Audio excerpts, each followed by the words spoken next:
Assalamualaikum warahmatullahi wabarakatuh. Waalaikumsalam warahmatullahi wabarakatuh. Bismillahirrahmanirrahim. Alhamdulillahi rabbil alamin. Wassalatu wassalamu ala ashrafil anbiya'i wal mursalin, Sayyidina wa maulana Muhammadin wa ala alihi wa sahbihi ajma'in, amma ba'du. Saudara-saudara hadirin, ma'asyiral muslimin rahimakumullah.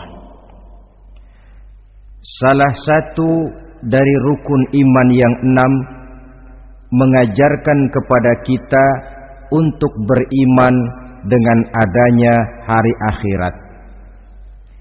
Hari yang dimulai dengan kehancuran alam ini, yang dalam istilah kerennya disebut the last day of the world, di mana air laut tumpah ke darat, planet-planet bertabrakan, gunung meletus, bumi gempa, lalu semua yang bernama hidup mati.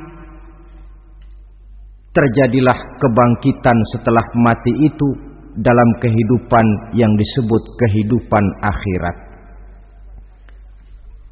Pada kehidupan akhirat itu Allah jelaskan dalam surah Abasa ayat 34, Yauma yafirrul mar'u min akhihi wa ummihi wa abihi wa sahibatihi wa banihi likulli imri'in minhum yauma idzin sya'nun yughnih. Hari di mana setiap orang akan lari dari saudaranya, dari ibunya dan bapaknya, dari istrinya dan anak-anaknya. Setiap orang pada hari itu disibukkan oleh persoalannya sendiri-sendiri. Sehingga sangat boleh jadi hari itu orang tua tidak lagi sempat memikirkan anaknya. Seorang suami tidak lagi sempat memikirkan istrinya. Seorang teman pun tidak akan sempat memikirkan teman. Tiap orang sibuk dengan persoalannya sendiri-sendiri untuk mempertanggungjawabkan kegiatan hidupnya ketika di dunia ini. Dalam keadaan semacam itu, di mana orang disibukkan dengan persoalannya masing-masing, ada 7 golongan manusia yang mereka tenang-tenang saja. Orang lain bingung, mereka kalem. Orang lain kepanasan, mereka mendapat keteduhan. Siapa mereka? Inilah yang akan kita jadikan pembicaraan pada pertemuan kita kali ini. Bersumber dari sebuah hadis di mana bersabda Rasulullah sallallahu alaihi wasallam, Sab'atun yuzilluhumullahu yawma la zilla illa zilluh. Ada 7 golongan manusia, kata beliau, yang di akhirat nanti akan langsung mendapat perlindungan dari Allah. Padahal hari itu tidak ada lagi perlindungan selain perlindungan Allah. Sehingga lantaran Allah langsung yang melindungi mereka, maka mereka tidak merasakan lagi kepanasan akhirat. Mereka tidak lagi merasakan kebingungan. Mereka tidak lagi disibukkan oleh persoalan, lantaran mereka langsung dilindungi oleh Allah subhanahu wa ta'ala. Siapa gerangan yang 7 orang ini? Marilah kita lihat satu persatu dengan harapan mudah-mudahan kita termasuk salah satu di dalamnya. Amin ya rabbal alamin. Manusia pertama yang langsung mendapat perlindungan dari Allah, kata Nabi, imamun adil, pemimpin yang adil. Siapa sih pemimpin itu dan apa artinya adil? Saudara hadirin, Secara umum yang dinamakan adil ialah at-tawassut bainal amraini. Orang yang pandai mengambil sikap jalan tengah dari dua persoalan yang dihadapinya. Biasanya tidak berat ke kiri, juga tidak berat ke kanan. Itu yang disebut adil. Orang yang tidak hanya sekedar bisa menuntut kewajiban dari seseorang, tapi juga bisa memberikan hak kepada orang itu juga disebut adil. Lalu pemimpin itu siapa? Setiap kita adalah pemimpin. Yang besar kecilnya kepemimpinan kita bergantung kepada apa yang kita pimpin. Dan sudah barang tentu bahwa setiap pemimpin akan dimintakan pertanggunggan jawab dari apa yang dipimpinnya. Seorang pemimpin yang adil, dia menaungi orang-orang yang dipimpinnya dalam kehidupan di dunia ini. Pantas kalau di akhirat nanti Allah langsung menaungi mereka. Oleh karena itu, pemimpin merupakan suatu amanah. Jabatan di samping dia merupakan amanah juga merupakan nikmat. Dan nikmat itu akan bergantung kepada pandai atau tidak kita mensyukurinya. Beberapa contoh dalam sejarah bisa kita lihat. Seorang bernama Umar bin Abdul Aziz. Pada saat beliau secara aklamasi dipilih menjadi pemimpin, menjadi presiden, ucapan yang pertama keluar dari mulutnya, inna lillahi wa inna ilaihi raji'un. Coba bayangkan ini. Dipilih jadi pemimpin, diangkat jadi presiden, bukan alhamdulillah, malah inna lillahi wa inna ilaihi raji'un. Kenapa? Dia anggap jabatan itu adalah amanah. Menyia-nyiakan amanah berarti khianat. Dan khianat ini adalah dosa besar. Pantaslah kalau Allah subhanahu wa ta'ala memperingatkan, nikmat bisa saja berubah menjadi azab kalau kita tidak pandai mensyukurinya. La in syakartum la azidannakum wa la in kafartum inna azabi lasyadid. Kalau kamu pandai bersyukur, aku tambah nikmatku. Tapi kalau kamu tidak pandai bersyukur, kamu ingkar, kamu lupakan nikmat Allah, awas, azabku amat pedih, kata Allah. Jadi berdasarkan logika dari ayat ini bisa kita katakan, orang kaya. Ada orang kaya enggak di sini? Ada orang kaya enggak? Yang kaya tolong dengerin. Orang kaya itu bisa masuk surga karena hartanya. Pun orang kaya banyak yang masuk neraka juga gara-gara hartanya. Tergantung syukur apa tidak syukur. Orang alim. Ada yang alim di sini? Ada. Tolong dengerin orang alim. Yang ustadz, yang kiai. Orang alim bisa saja masuk surga karena ilmunya. Dan orang alim pun bisa masuk neraka karena ilmunya. Pejabat. Ada pejabat? Banyak. Pejabat itu bisa masuk surga karena jabatannya. Pun pejabat itu bisa masuk neraka karena jabatannya. Bergantung syukur apa tidak. Kalau ada orang kaya, hartanya didapat dari jalan yang halal, berusaha menurut yang disyariatkan oleh Allah. Lalu hartanya itu tidak cuma untuk ditumpuk 7 turunan, namun juga berfungsi sosial. Dia bantu pembangunan masjid, dia makmurkan majelis taklim, dia santuni yatim piatu. Orang kaya macam itu dengan hartanya, insya Allah bisa sampai ke surga. Tapi kalau ada orang kaya, hartanya didapat dari segala macam cara, asal harta tercapai segala cara halal. Perlu jilat atas, perlu injak bawah, perlu sikut kiri kanan. Setelah dapat harta lalu pelitnya 17 setan. Tidak mau zakat, infak, apatah lagi sedekah. Orang kaya macam itu dengan hartanya bisa masuk neraka. Na'udzubillah min. Ada orang alim, dengan ilmunya dia bimbing umat. Dia katakan yang halal itu halal, yang haram itu haram. Dia katakan yang hak itu adalah hak, yang batil adalah batil. Dia tidak peduli apapun resikonya. Orang alim semacam itu dengan ilmunya bisa sampai ke surga. Tapi kalau ada orang alim, dengan ilmunya dia malah membodoh-bodohi orang yang memang sudah bodoh. Yang halal dibilang haram, yang haram dibikin remeng-remeng. Menjadi penjilat kesana kemari. Orang alim semacam itu bisa masuk neraka karena ilmunya. Begitu juga pejabat, pemimpin. Kalau dengan jabatannya sebagai pemimpin dia berlaku adil, menaungi rakyatnya. Orang besar salah dihukum, orang kecil salah juga dihukum. Tidak hanya pandai menuntut kewajiban, tapi juga pandai memberikan hak. Pemimpin yang adil semacam ini mensyukuri nikmatnya jabatannya, dia bisa sampai ke surga karena jabatannya. Tapi kalau dengan jabatannya dia berlaku sewenang-wenang,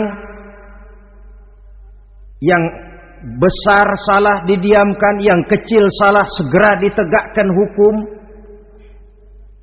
hanya pandai menuntut kewajiban dari rakyatnya tapi tidak pandai memberikan hak, maka pemimpin semacam ini lantaran tidak pandai mensyukuri nikmat, bisa saja nikmat itu berubah menjadi azab. Oleh karena itu saudara-saudara, pemimpin menaungi rakyat, pantas kalau di akhirat nanti Allah langsung menaungi beliau. Siapa pemimpin? Tiap kita. Bapak pemimpin di rumah tangganya, ibu pemimpin bagi anak-anaknya, Pak Lurah memimpin di kelurahannya, Pak Camat memimpin di kecamatannya, pemuda pemimpin bagi dirinya sendiri, akan dimintakan pertanggungan jawab. Kalian para remaja yang hadir di sini memimpin dirimu sendiri. Kau akan ditanya, tanganmu kau lebih banyak gunakan buat apa? Kakimu lebih banyak kau bawa jalan kemana? Lidahmu lebih banyak membicarakan apa? Dan hari pertanggungan jawab nanti kalian jangan berharap akan ada saksi dari luar. Saksinya anggota badan kita sendiri. Dalam surah Yasin Allah jelaskan, Al-yawma nakhtimu ala afwahihim wa tukallimuna aydihim wa tashhadu arjuluhum bima kanu yaksibun. Ada kan di surah Yasin? Ayat berapa? Pokoknya Yasin dah.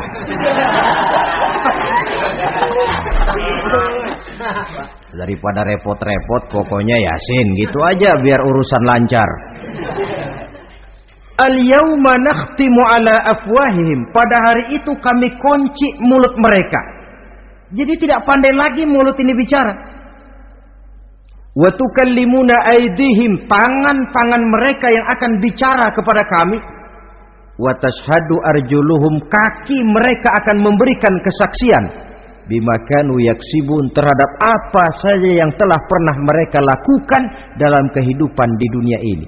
Hari pertanggungan jawab. Oleh karena itu kalau kita memimpin diri sendiri, berlakulah adil kepada diri sendiri.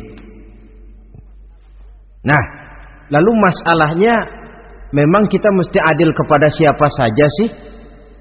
Ada 3 hal pokok yang kita harus berlaku adil.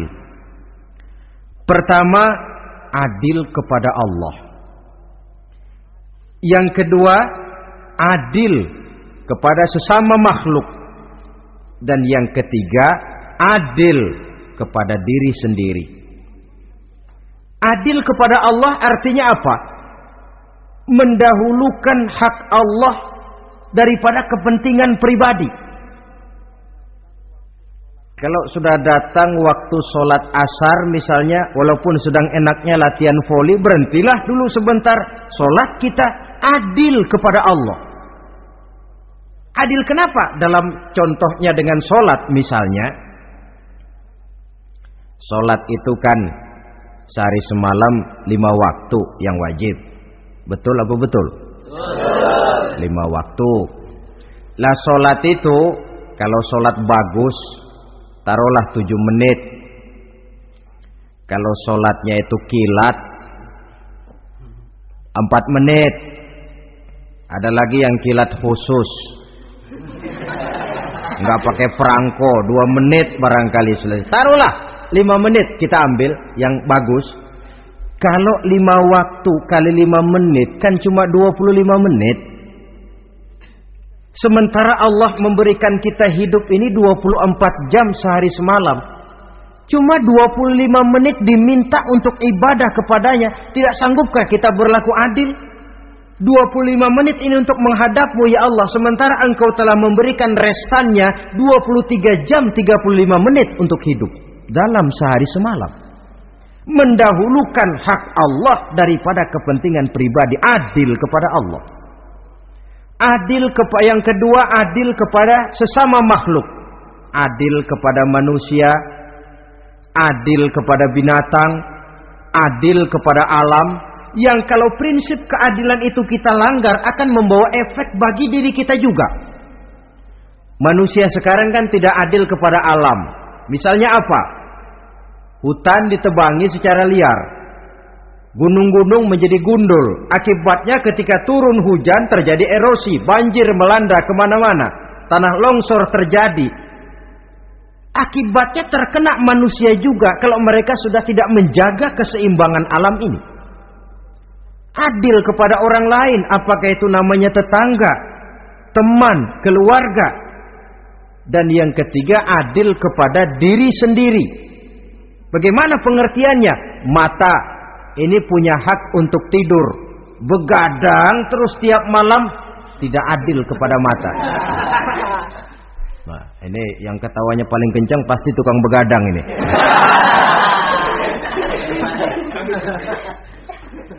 Perut ini punya hak untuk tidur. Puasa saja siang malam mengurangi hak perut. Adil kepada diri sendiri. Untuk kehidupan yang akan datang di akhirat, pasti akan kita temui. Kita yakini keberadaannya. Yang oleh karena itu, kalau kebetulan kita ini adalah pemimpin, sekurang-kurangnya pemimpin bagi diri sendiri, marilah kita berusaha menjadi pemimpin yang adil. Supaya nanti di akhirat, Allah Subhanahu wa ta'ala memberikan perlindungan langsung kepada kita. Amin ya rabbal alamin. Ini yang pertama. Lalu yang kedua, orang yang akan langsung mendapat perlindungan dari Allah, syab nasha'a fi ibadatillah. Orang muda yang tekun beribadah kepada Allah. Anak muda yang rajin ibadah. Kenapa kok Nabi bilang anak muda, bukan orang tua? Apa orang tua yang rajin ibadah Allah enggak senang? Tentu Allah senang. Cuma Allah lebih senang lagi kalau ada anak muda yang rajin ibadah. Sebab apa? Kondisi psikologis. Kalau ada orang tua rajin ibadah, itu mah pantas. Emang udah waktunya. Ada orang sembayangnya rajin, masuk masjid, masuk maghrib, keluar isya, malam tahajud, tahlilnya mantap. Umurnya berapa? 70. Enggak istimewa. Itu memang sudah mestinya. Lagian kalau sudah 70 masih bandel aja, kapan mau taubat? Tapi kalau ada anak muda, darahnya masih mengalir dengan panas, dia masih berusaha mencari bentuk-bentuk kepribadian dalam dirinya. Dia masih mudah terpengaruh oleh lingkungan, tapi dia sanggup memblokir itu, disalurkannya di jalan Allah. Dia tekun beribadah. Allah cinta betul pemuda semacam itu. Sehingga nanti di akhirat mereka langsung mendapat perlindungan dari Allah Subhanahu wa ta'ala. Selalu pembangunan yang mengarah kepada modernisasi diikuti dengan proses pergeseran nilai. Dalam kondisi semacam ini, kehidupan remaja pemuda yang masih mencari identitas dan pembentukan kepribadiannya mudah terpengaruh oleh hal-hal yang ada di sekelilingnya. Sehingga sangat boleh jadi apa yang dianggap orang dulu tabu lalu dianggap biasa. Yang aneh-aneh malah dijadikan model. Yang dilarang malah nekat diterjang. Di mana norma dan kaedah-kaedah moral tidak lagi mendapat perhatian yang wajar. Dalam kondisi semacam ini terjadilah proses peluncuran moral. Dan hampir di mana-mana kehancuran suatu bangsa dimulai dengan kehancuran moral daripada generasi mudanya. Oleh karena itu pemuda yang tekun ibadah ini sangat positif dampaknya dalam kerangka pembangunan umat. Pak, ibadah itu apa sih? Kalau jadi pemuda yang tekun ibadah, apa kemana-mana mesti bawa tasbih? Mungkin. Apa mesti pakai peci terus? Boleh jadi. Apa kemana-mana mesti pakai kain sarung? Ya tidak juga.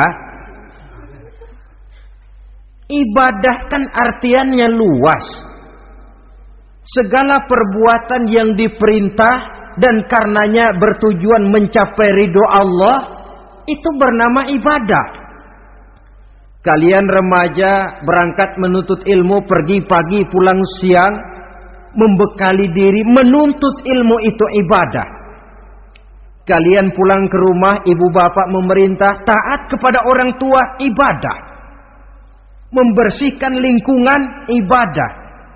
Bahkan jaga di waktu malam pun kalau untuk dengan niat bismillah, saya jaga malam ini untuk ketenangan rakyat supaya mereka tekun dan tenang melaksanakan ibadah, itu tercatat sebagai amal soleh yang bernilai ibadah.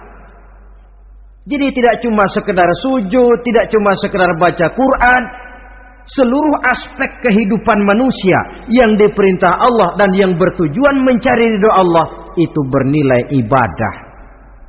Pemuda yang tekun melaksanakan ibadah kepada Allah. Apalagi terutama adik-adik remaja yang hadir pada kesempatan ini, masa muda itu masa yang paling indah memang. Sampai orang Kulon bilang, there is not delightful memorize. Iya, Barat itu kan Kulon. Saya lebih senang pakai orang Kulon saja. There is not delightful memorize and then the youth moment. Bahwa tidak ada masa yang lebih indah selain masa muda. Tapi masa muda yang katanya indah itu sebentar.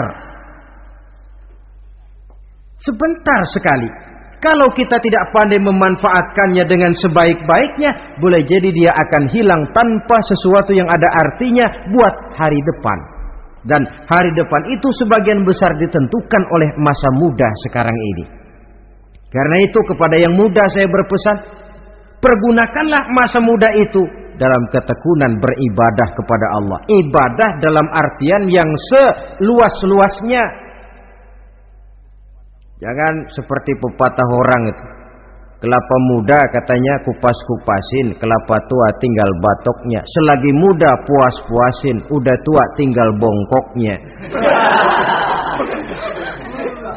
Iyalah, kalau dipuas-puasin dalam arti yang positif, boleh. Mumpung masih muda, puas-puasin nuntut ilmu. Mumpung masih muda, puas-puasin ibadah. Mumpung masih muda, puas-puasin berbakti kepada kedua orang tua. Puas-puasin dalam artian yang positif, tentu saja bagus. Tapi kalau puas-puasin dalam arti menghambur umur untuk sesuatu yang mubazir, bergadang di pinggir-pinggir jalan, lalu mulai berkenalan dengan morfin, narkotik, ganja, terperangkap oleh budaya-budaya modern yang menyesatkan, terpancing oleh model-model baru yang kelihatannya menarik tapi sebenarnya tidak bermanfaat. Entah pada akhirnya akan mendatangkan penyesalan kepada kita saja. Coba, belakangan ini saya dengar di Jakarta akan ada satu festival yang disebut Festival Ngeceng.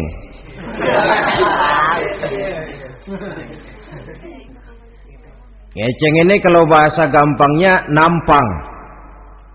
Jadi itu biasanya muda-mudi diri di pinggir-pinggir jalan, pakai kacamata hitam, pakaian warna-warni, rambut dicat sedemikian rupa supaya menarik perhatian.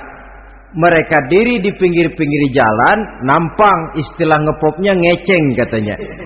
Oh, ini mau diadakan festival, secara langsung atau tidak, festival ini kan mempopulerkan ngeceng jadinya. Yang tadinya orang awam gak kenal, lantaran diangkat ke permukaan jadi terkenal. Kalau sudah terkenal lalu jadi mode. Kalau sudah jadi mode, latahan. Boleh jadi nanti akhirnya ngeceng masuk desa. Bukan cuma sekedar ABRI masuk desa, bukan cuma sekedar koran masuk desa, ngeceng pun bisa saja masuk desa. Banyak saluran-saluran positif yang sesuai dengan kreativitas jiwa remaja, ketimbang mengadakan sesuatu yang tidak ada manfaatnya, ketimbang menghabiskan umur untuk sesuatu urusan yang mubazir. Sedangkan umur bukan jatah gratis tanpa batas waktu. Ada pertanggungan jawab. Umurmu kau habiskan di mana? Masa mudamu kau selesaikan di mana? Itu akan dimintakan pertanggungan jawab. Nah, pemuda yang tekun ibadah kepada Allah, dampak positifnya apa? Dia punya sandaran vertikal kepada Allah. Jiwanya besar, jiwanya mandiri. Dan ini yang kita perlukan. Pemuda yang siap jadi pelopor, bukan pengekor. Pemuda yang sanggup mandiri dan bukan membanggakan keturunan leluhurnya. Kata pepatah, wa khairun nasi dzu syarafin qadimin aqama li nafsihi syarafan jadida wa syarrun nasi dzu khumulin idza fakhartahum zakarul jaduda. Generasi yang baik adalah generasi yang punya kejayaan masa lalu, dan buat mereka sendiri mereka mampu mendirikan kejayaan yang baru. Artinya nenek moyangnya memang orang-orang terhormat, tapi dia mampu mandiri mendirikan kehormatan itu bagi pribadinya. Sebaliknya, generasi yang paling jelek adalah generasi pemalas, yang kalau orang lain kelihatan lebih hebat, dia sebut-sebut nenek moyangnya. Lu sih belum apa-apa, bapak gua dong. Bapak gua katanya. Lu sih belum apa-apa, om saya dong. Tante saya dong. Kerjanya cuma membangga-banggakan leluhur. Dia sendiri tidak ada apa-apanya. Ini generasi yang paling jelek. Kalau orang kelihatan lebih hebat, dia sebut leluhurnya. Sementara dia sendiri nol nilainya, tanpa ditunjang oleh fasilitas leluhurnya. Pasukan pemuda mandiri macam ini yang kita perlu. Bukan sekedar pasukan pemuda oke bos, kulunuwun, yes sir, yes man, kumaha juragan wae.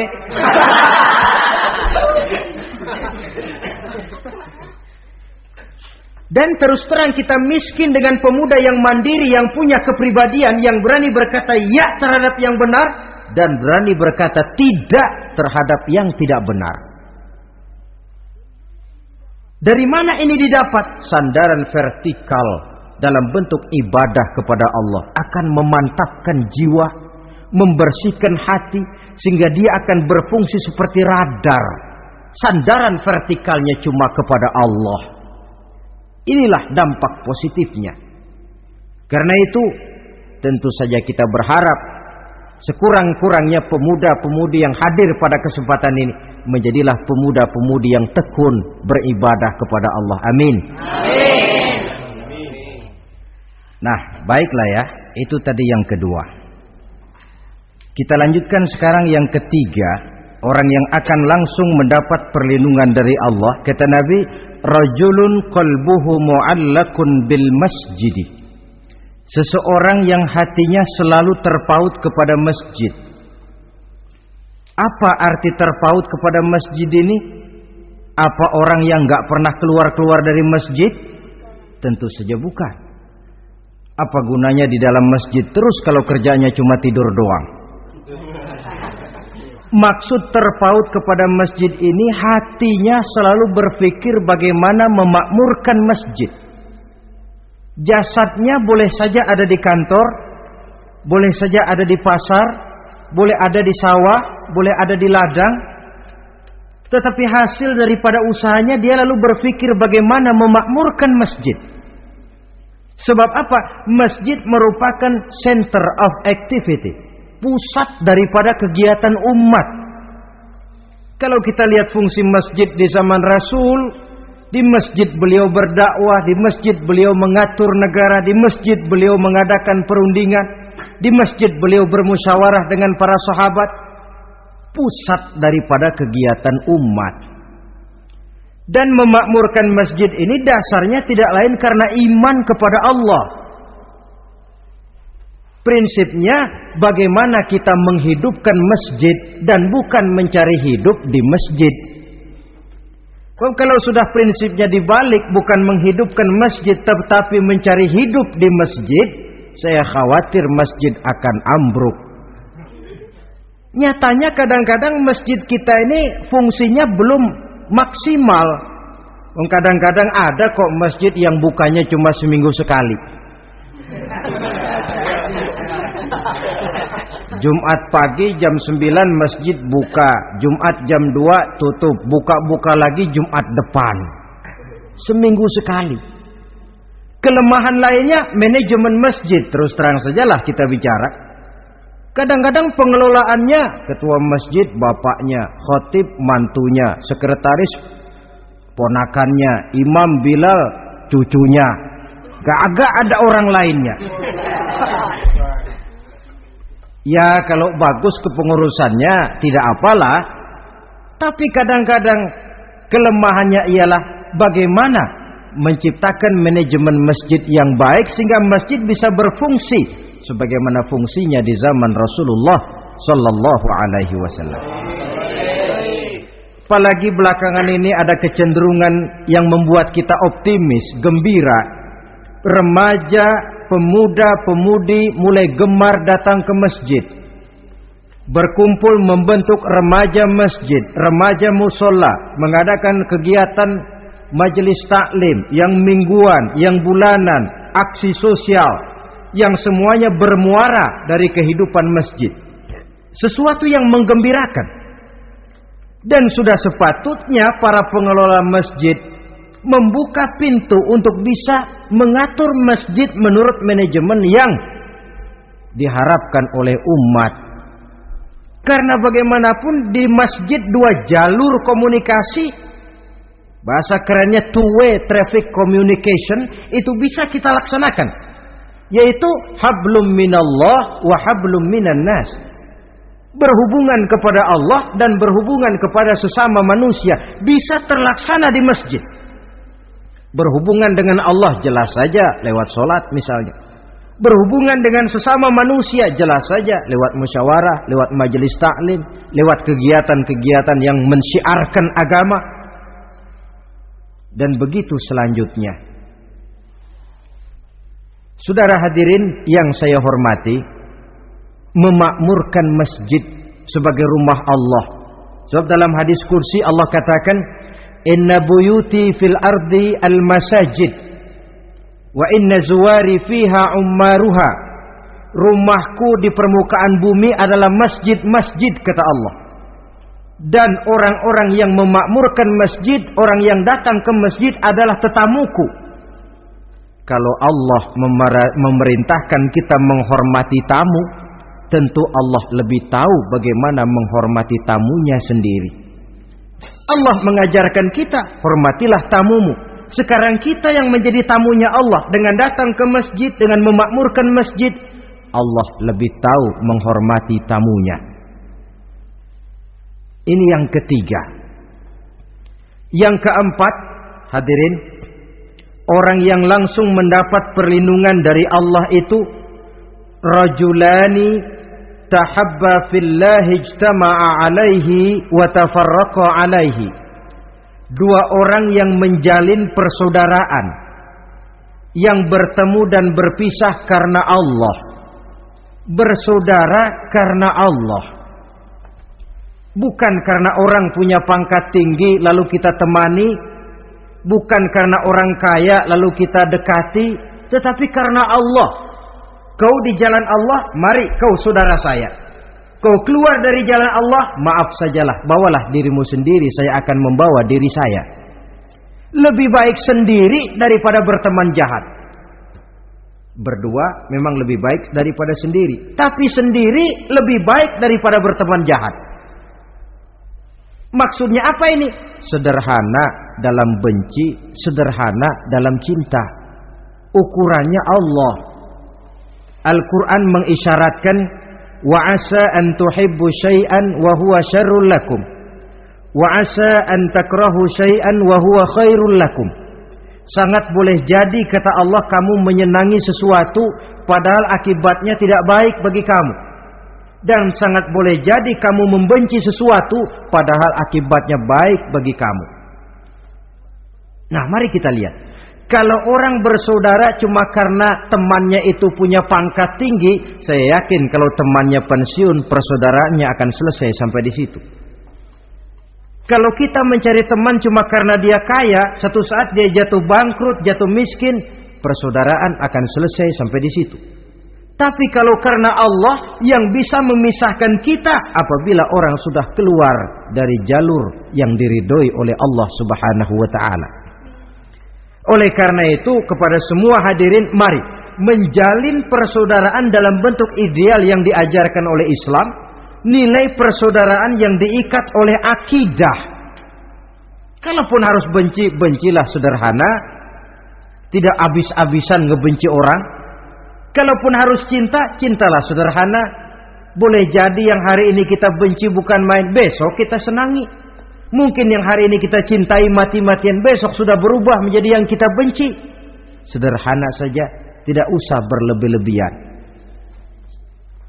Kalau nilai persaudaraan yang diajarkan ini bisa kita wujudkan, persaudaraan yang diikat dengan nilai akidah, maka dari persaudaraan semacam itu, insya Allah kita bisa berbuat banyak untuk kepentingan diri, keluarga, masyarakat kita pada umumnya.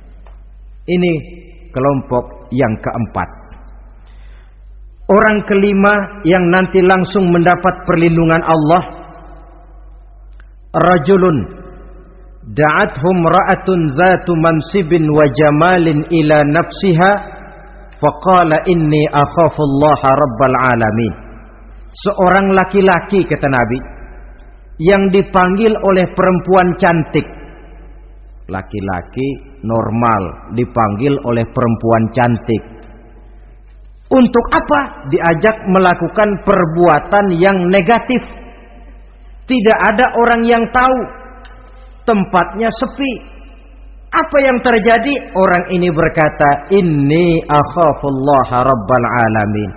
Maaf saja, saya takut kepada Allah. Orang yang bermoral nanti di akhirat langsung dilindungi oleh Allah. Tidak mudah jatuh oleh bujuk rayu. Tidak mudah terpesona oleh wajah-wajah yang menggiurkan. Seperti dalam sejarah yang terkenal itu Nabi Yusuf alaihi salam. Kenal kan Nabi Yusuf? Nabi Yusuf itu bekerja di istana Kitfir. Kitfir ini punya istri namanya Zulaikha. Orangnya cantik. Diam-diam Zulaikha ini rupanya naksir sama Yusuf. Satu hari suaminya tidak ada di rumah, pintu dikunci-kunciin. Setelah pintu semua terkunci, dia panggil Nabi Yusuf, "Hai Talak, Yusuf, sini." Kata Yusuf, "Mau ngapain?" "Pokoknya sini."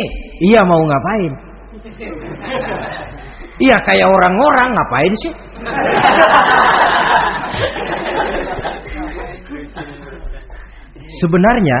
Sebenarnya ini Zulaikha senang kepada Yusuf, Yusuf pun demikian. Walaqad hammat bihi wa hamma biha. Zulaikha menyenangi Yusuf, Yusuf pun menyenangi Zulaikha. Tapi apa? Walaula an ra'a burhana rabbih. Andai kata Yusuf tidak melihat peringatan Tuhannya, letter S. Yusuf, ini bukan pekarangan ente, dilarang parkir di sini. Sehingga walaupun tidak ada yang tahu, tidak ada yang melihat, Nabi Yusuf selamat dari bujuk rayu Zulaikha. Mempertahankan nilai-nilai moral di tengah kemajuan zaman memang merupakan pekerjaan yang tidak ringan. Merupakan pekerjaan yang sangat berat. Akan ada saja cobaan, akan ada saja gangguan yang kita temui di sepanjang perjalanan hidup ini. Tapi sebaliknya, kalau orang sudah tidak lagi menjunjung moral yang tinggi, lalu hidup menurut selera sendiri-sendiri, ya kita lihatlah lahirnya kebudayaan kumpul kebo yang diawali dengan free sex yang mengarah kepada Samenleven alias hidup bersama tanpa nikah. Memang sebabnya boleh jadi macam-macam. Mungkin karena broken home, nggak merasa diperhatikan di rumah, ibu bapak sibuk, lalu anak mencari kesibukan sendiri. Mungkin karena tekanan ekonomi dalam kehidupan miskin, lalu ada yang menawarkan kerjaan, tidak taunya malah dilemparkan ke lembah hitam. Mungkin juga karena pengaruh pergaulan dari lingkungan baik-baik, lalu berteman dengan yang tidak baik, hanyut ditelan arus pergaulan. Mungkin juga pengaruh kebudayaan yang dia tonton, buku yang dia baca, film yang dia lihat, ikut mewarnai dan membentuk kepribadiannya. Tapi apapun alasannya, satu hal yang jelas, semuanya berangkat dari rapuhnya pegangan orang kepada nilai-nilai agama. Sebab sumber nilai moral yang tertinggi tidak lain agama adanya. Intinya apa? Intinya tidak lain, orang yang beragama itu meyakini bahwa kemanapun dia pergi, dimanapun dia berada, Allah selalu melihat yang dia lakukan. An ta'budallaha ka'annaka tarahu fa illam takun tarahu fa innahu yaraka. Begitu yang kita pelajari dalam ihsan. Engkau beribadah kepada Allah seolah-olah kau lihat Allah. Kalaupun Allah tidak kau lihat, yakinlah Allah melihatmu. Jadi kalau saya sendiri, yang kedua itu Allah. Dibujuk rayu oleh cewek cakep, ayo dah bang, gak ada orang, kita cuma berdua. Dia bilang enggak, kita enggak berdua, bertiga. Berdua bang, bertiga. Yang ketiga siapa? Lu, gue, Allah, tiga.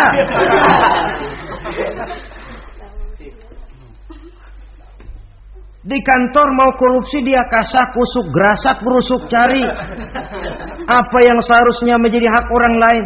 Tidak ada yang lihat, tapi dia tidak sendiri. Saya berdua. Yang kedua, Allah. Merasakan kehadiran Allah dekat dalam hidup. Nilai moral semacam ini menyelamatkan masyarakat.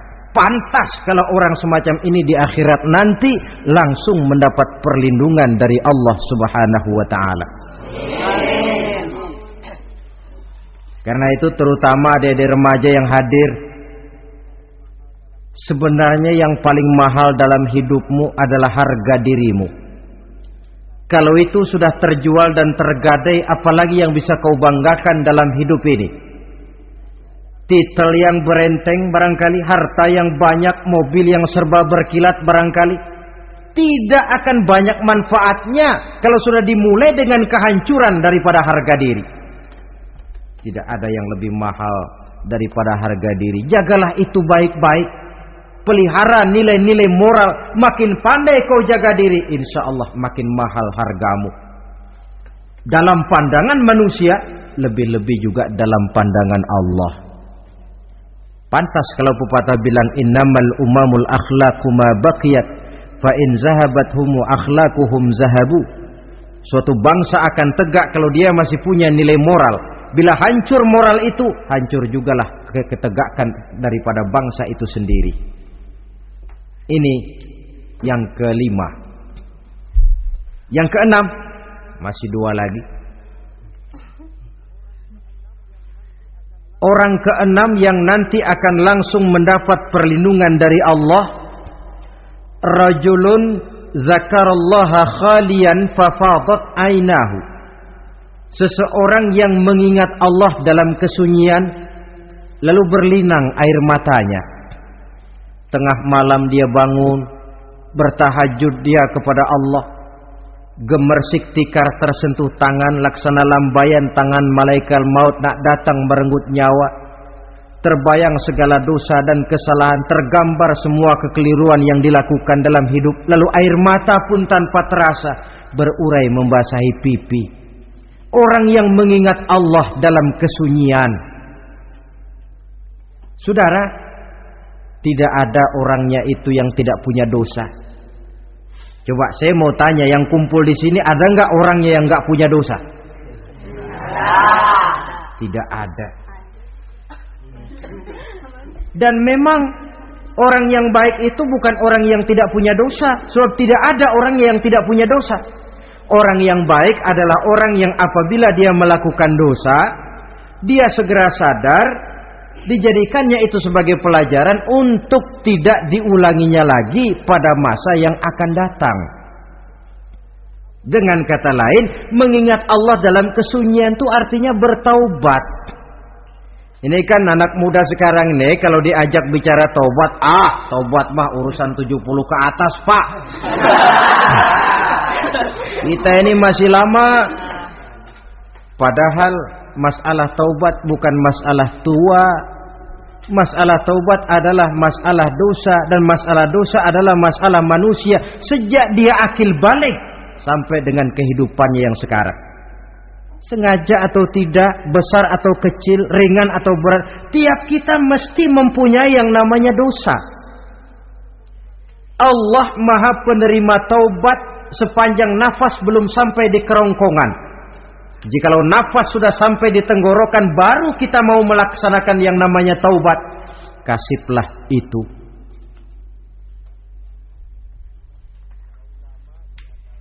Para ulama mengatakan, la saghair ma'al istimrar wala kabair ma'al istighfar.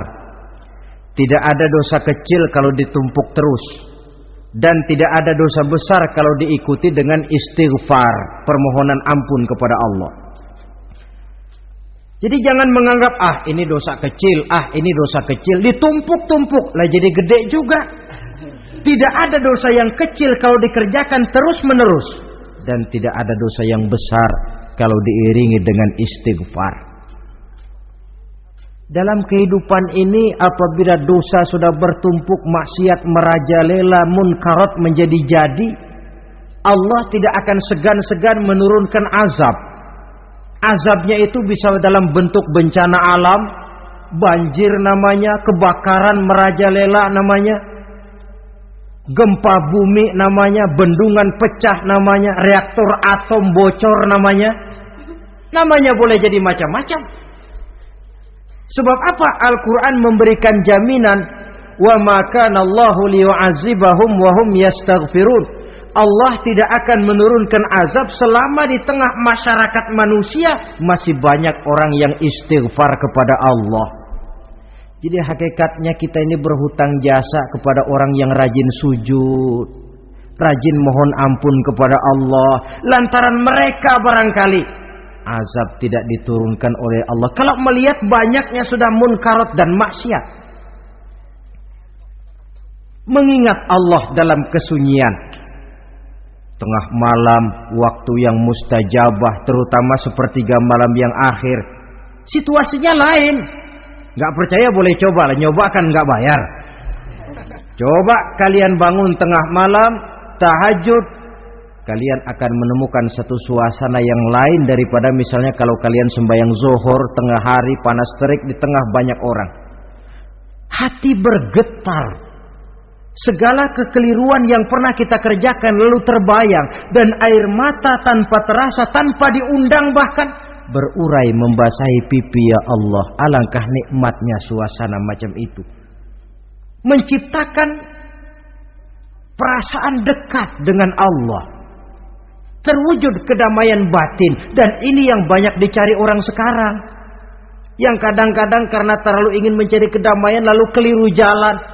Yang bertapa di gua-gua katanya nyepi dari kehidupan manusia, memencilkan diri dengan cara-cara yang mereka atur sendiri.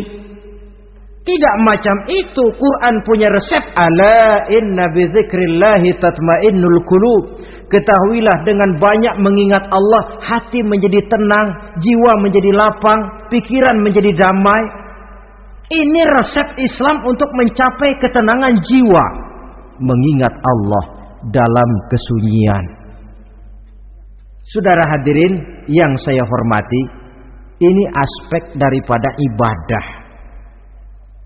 Jadi dengan kata lain, masalah mengingat Allah dalam kesunyian, mengingat dosa bukan urusan orang tua, tapi masalah manusia. Siapapun adanya, sejak dia akil balik, mesti entah kecil besar, entah sedikit entah banyak, ada kesalahan yang dilakukannya.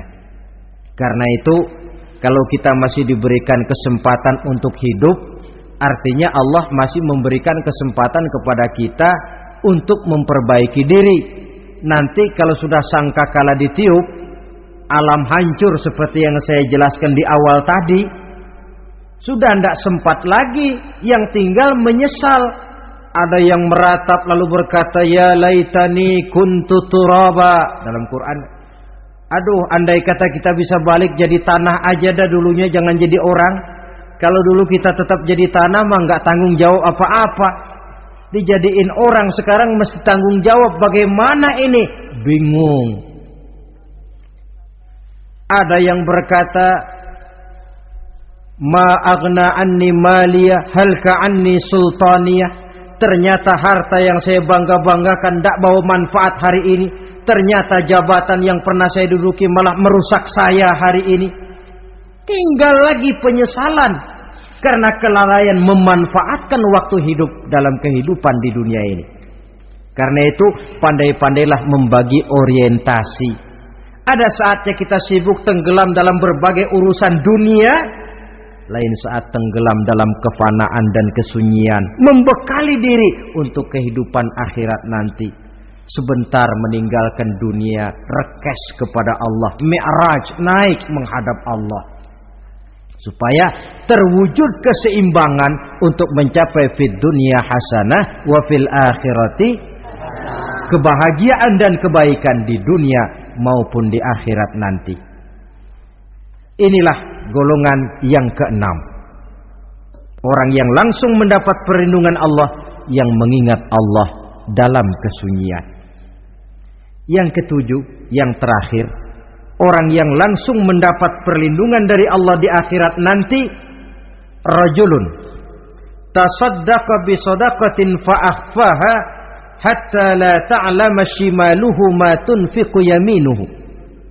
Seseorang yang bersedekah, lalu dia ikhlas dengan sedekahnya sehingga tangan kirinya tidak tahu apa yang diberikan oleh tangan kanannya. Orang yang pemurah, orang yang menyadari bahwa apapun yang dia punya dalam hidup ini cuma sekedar titipan. Fungsinya lalu seperti keran, menyimpan air tapi untuk disalurkan lagi kepada orang yang memang memerlukannya. Alangkah nikmatnya kalau Allah memberikan kepercayaan kepada kita untuk menjadi penyalur, distributor rezeki.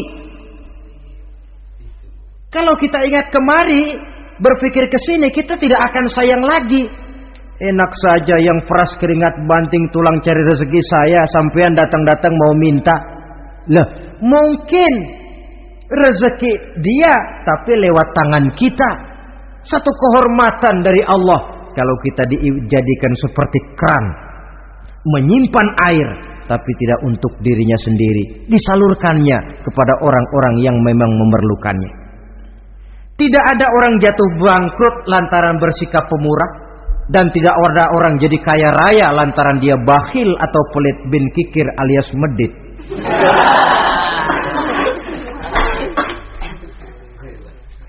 Dalam kitab Riyadhus Shalihin kita baca, tiap pagi ke alam ini turun 2 malaikat. Cuma kita nggak tahu. Dua-duanya berdoa, yang sebelah kanan berdoa, yang sebelah kiri berdoa. Kata yang sebelah kanan doanya tiap pagi ini. Kata yang malaikat yang satu dia berdoa, Allahumma a'ti munfiqan khalafa.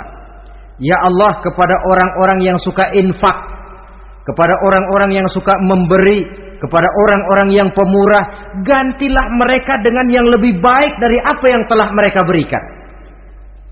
Lalu malaikat yang satu berdoa, Allahumma a'ti mumsikan talafa. Ya Allah, kepada orang-orang yang mumsik, bakhil, kikir, berilah mereka kerusakan dan kebinasaan di dalam harta mereka. Maka lihat sajalah, orang kaya tapi pelit, ada saja jalan yang kira-kira duitnya bakalan jadi keluar. dan nggak ada pahalanya. Apa kena musibah lalu berobat sekian juta, apa kemalingan, apa ditipu orang, ada saja cara duitnya keluar yang nggak ada pahalanya. Inilah prinsipnya. Allah mencintai orang pemurah. Dalam hadis kursi, uhibbu ahlas sakha wa hubbi lil faqiri syakhi asyad. Aku cinta kepada orang yang pemurah, tapi aku lebih cinta kepada orang miskin yang pemurah. Orang kaya pemurah Allah cinta, orang miskin pemurah Allah lebih cinta. Kenapa? Nilainya lain. Orang kaya sedekah 500, orang miskin sedekah 500, sama 500-nya, tapi saya yakin pahalanya lebih besar buat si miskin.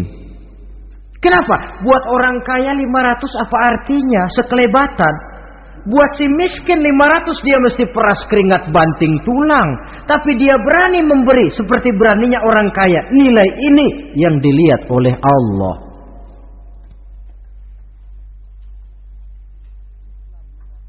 Islam mengakui hak milik pribadi, tapi harus berfungsi sosial. Di dalam harta yang kita miliki itu ada haknya masjid, ada haknya yatim, ada haknya madrasah. Dan Allah Subhanahu wa ta'ala bisa, saya katakan di awal tadi, merubah nikmat menjadi azab kalau kita tidak pandai mensyukurinya. Bersyukur kalau diberikan harta artinya mempergunakan harta itu sesuai dengan kehendak yang memberinya. Allah memberikan harta kepada kita. Apa yang Allah kehendaki? Supaya harta itu berfungsi sosial. Milik pribadi silahkan, tapi berfungsi sosial dalam kehidupan. Kita terus terang saja, umat Islam ini bukan tidak punya potensi, tapi tidak pandai menginventarisir potensi. Apa tidak ada orang Islam yang kaya? Banyak. Yang belum banyak yang mau berbuat atas nama dan untuk kepentingan agamanya. Kalau buat pribadinya berani bukan main. Itulah yang sering diungkapkan orang, pembangunan pesantren terlunta, ya, asrama yatim piatu tidak terurus. Ada orang membangun masjid, meletakkan batu pertama sekaligus jadi batu terakhir. Setelah itu la yamutu wa la yahya, mau dibilang hidup tidak kelihatan geraknya, mau dibilang mati pun tidak ketahuan kuburannya. Kurangnya kesadaran akan arti amanah dan titipan dari Allah. Lahirlah Korun-Korun abad 20. Kalian tahu sejarah Korun? Saking kayanya Korun, kunci gudang hartanya itu saja onta yang bawa. Itu baru kunci itu. Onta yang bawa.